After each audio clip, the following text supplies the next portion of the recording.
Good morning and happy Friday. Yesterday was my second dance party. I've been going to dance lessons for pretty much a month, a little bit over a month, but there was also 2 weeks that I didn't go because I was in the middle of other things. You guys didn't need to know that, but anyways. So when I started my when I started the dance lessons, they do a party like once or twice a month. Well, they do it I think every week, but they have specifically like bigger ones that they do, and you go and you just kind of it's a social situation to where you just like, and the thing about it is all other people who are taking classes too, so it's a lot less intimidating than something like going to a club or like, like I remember my middle school dances or high school dances. So I've probably talked about this before, but this one being my second one, I felt a lot more comfortable with it, and it was great because I knew some of the people. And there's this one lady named Evelyn. I'll take a picture with her next time. I'll post it. Like Evelyn was like, "Hey, David, do you want to swing?" And I was like, "Yeah." And I only know a couple moves out of the swing. Like there's the turn and then a turn them back in, and then there's one where you do this back step, back step, back step, back step, kick left, kick right, kick face each other, both kick the same side, and then the back step like this. It's freaking hilarious. It's so fun. But yeah, and so I felt so much more comfortable doing that. I wish I would have danced more. I wish it was longer, man. It was just like, it's just very, very quick and very one song each. And then there's the performances by the instructors. But it was super fun. And two things. I think I've said this in the past, but I just wanted to reiterate it because I really, really felt it last night. One, again, it's I think dancing is important, and I really think it's going to be really important one day for my relationship. Whenever I do get in a relationship or get married or in the final relationship or whatever, because what I love really, really, really love about dance right now is that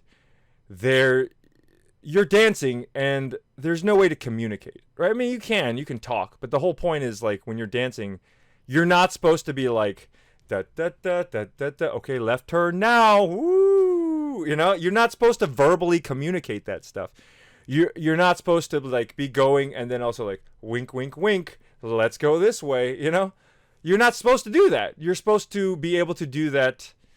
First of all, and this actually, I have a friend who's a truck driver, and so it comes up a lot where we wish drivers would be more because when you drive, people forget that you're basically in a little cone of your own existence, right? And everybody else driving has no fucking clue what you're gonna do, right? At any moment, the person in front of you could just go "Arr!" and just start going crazy, and you wouldn't know. So like when I drive, I always assume that every single person on the road is going to go and do the most crazy, stupidest thing ever. And that's kept me out of accidents, because when somebody does something crazy, it's not completely unexpected. I'm just like, oh, I knew it. I knew you were going to be an idiot. I knew you were going to do that. And so like with driving, that's how it is. And I feel like if you as a driver, if you communicate what you're doing, this is why it's so important to signal, and why it drives me crazy when people don't signal, is that your signal is the only way anybody else knows what the hell is going on in your mind, And so the earlier the signal, the more obvious you signal, the more obvious you make your moves, keeps you safe, keeps you out of trouble. And it kind of relates to dancing a little bit too, is because there's certain things you have to do. Like when I want to turn, I gotta lift my arm to let my partner know that, hey, I want you to turn this way.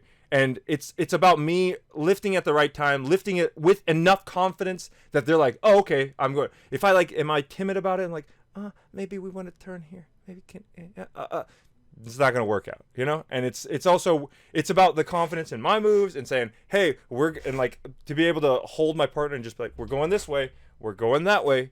And like yesterday, I totally screwed it up. I don't want you guys to think like I'm some master or something, like, oh man, David's some master. He's a master at confidence. He's a master at moving girls around the dance floor. No, I'm not at all. But one thing that excites me about like improvement is that you know, when I see myself fuck up or see myself do something really crappy, there's this like light bulb in my head that goes, oh man, dude, when I get good at this, dude, that's gonna be totally freaking sweet. You know, like that's how I think about it. It's like, man, I know I suck now, but dude, one day I'm gonna get this, and it's just gonna be so awesome, and it's gonna be such a great feeling. And that's how I look at failure. And you know, this is something I learned from idols. I don't want to go too far into it in this video, but from idols, I learned like you really have to embrace failure. Like not being afraid to fail is probably the best lesson you can learn in life. Because if you're always afraid to fail, always afraid to fail, always afraid to fail, so the next step is like, well, I'm not going to do anything that I could possibly fail at. And there was a part of my life when I was like that. Like I would skip class and skip school because I was like, dude, I'm not going to do very good on this test. You know what? So forget it. I'm not even going to go, and I'll just stay home. And you know, because I'm going to fail anyways. So why even embarrass myself? And it's terrible, terrible, terrible, terrible mentality I have. Yeah, get into idols, embrace failure, man. That's the one thing about idol shows. Again, I don't want to get too much into it, but in idol shows, if you watch it, they're always in failing. They're always like, I suck at this. Like I didn't jump out of the plane. I didn't do this bungee jump. I'm afraid of snakes or lizards or you know anything. And it's just about embracing the failure and not being afraid to like fail and like not even not being afraid to fail, but like laughing about it and just like embracing like, dude, I totally screwed that up. That's awesome. You know, so going back to dance though. If any of you guys, this is for I guess the guy listeners out there, if any of the guys want to be Mr. Cool, Slick Rick, Don Juan, learn how to dance. Go take some dance classes, man, because there is nothing more like building up your confidence than dancing. Like imagine yourself, you're at a wedding, or you know, if y'all are probably getting to that age where, you know, for your friends are getting married, you know, or maybe you're in high school and you want to like go to ask a girl out to the dance, or like you're at the dance and you see a girl sitting there by herself and you're like, I want to go ask her to dance.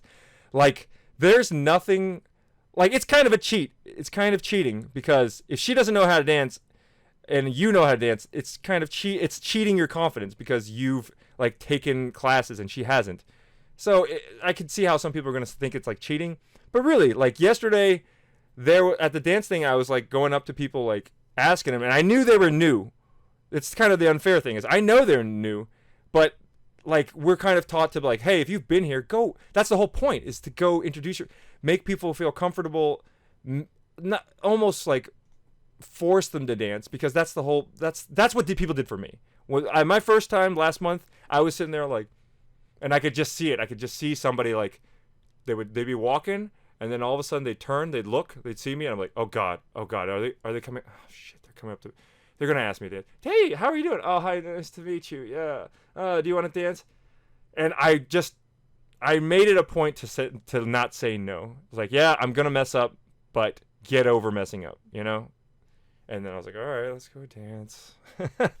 But yeah, and then this time it was like, okay, well, I want to feel like I'm the person approaching people now because I've been here for a month, you know? Like I don't know everything, but I'm experienced enough to where I'm not afraid to like I can get over messing up now. So I'll go out there and, you know, I was like, hey, you want to dance? And they're like, oh, okay. And then, you know, I don't think there's anything more confident that you could do. Like, because like when guys ask girls out, we are always at the mercy of the girl. I feel like it's always like hey, do you want to go out with me kind of thing? And they're like, no, that's okay. And like I've even heard like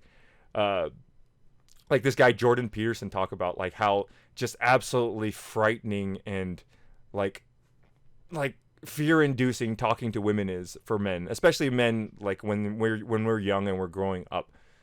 So like I think like dancing is like almost like the one time when like that role is reversed, where like I'm Mr. Tuxedo Mask, like, would you like to dance? And then, you know, it's up to her to say no, and if she backs out, she's like, no, thank you. Then we're like, okay, thank you very much. And then you can almost like walk away with your head held up high, because like you were dismissed, but not dismissed in a way that it's like, no, I'm not interested in you. It's like, because girls aren't gonna like if you're confident you will ask them to dance. If you ask them to dance, they're gonna be like, it's just a completely different thing. That's how I felt yesterday, and I was like, man, I need to tell some of these guys people because like that's the trick, man. Freaking go learn, take some dance lessons, and then you'll be like, because you're. I don't want to say this is not a I'm better than you thing, but you'll be like I'm more confident and I know what I'm doing, and you don't know what you're doing, so it's like almost like a role reversal. Yeah, it was fun, man. Go learn how to dance. Oh man, if I could, I'll start like a dance fund, because I think a lot of people are going to be like, well, I don't have the money for dance, and dance is it is pretty expensive. It is, admittedly, it's for and I know a lot of people are going to say, well, the money is the barrier, so I can't do it, and they're going to immediately. There's so many reasons not to do something. Find a reason to do. Just find one reason and then just go do it. Like. So many people I've run into, they're always come up with a million excuses, a million reasons. And I'm not even going to say excuses. I'll say reasons. There's a million reasons not to do it. Really, there is. There is a million reasons. And it sucks because like I feel like that holds back so many people from doing stuff. If I could just come up with a fundraiser and just make enough money up for you guys to go dance, I would. Or yeah, could just call me up, man. Maybe I'll live stream a dance and all y'all can practice around at home. All right, this is running long. I gotta go. I gotta get breakfast. I just running. Oh, also I'll watch Promare or Puro Mia. It's a anime from Studio Trigger about firefighters and these people who are like mutations who can start fires. It's pretty good. I like the theme music. It's good to run to. Okay, gotta go. Bye.